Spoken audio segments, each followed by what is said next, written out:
اللي تخلفت وتقريبا العقد بتاعها وقع منها.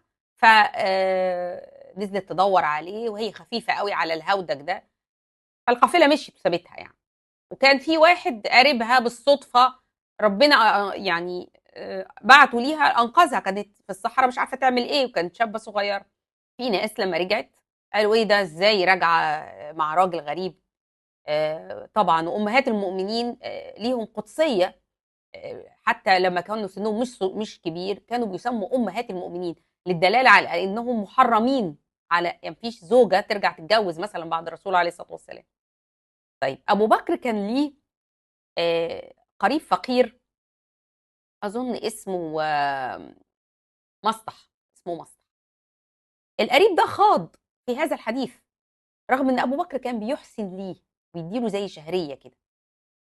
فابو بكر لما عرف قال انا هقطع عنه الفلوس دي، ده انسان ما يستاهلش.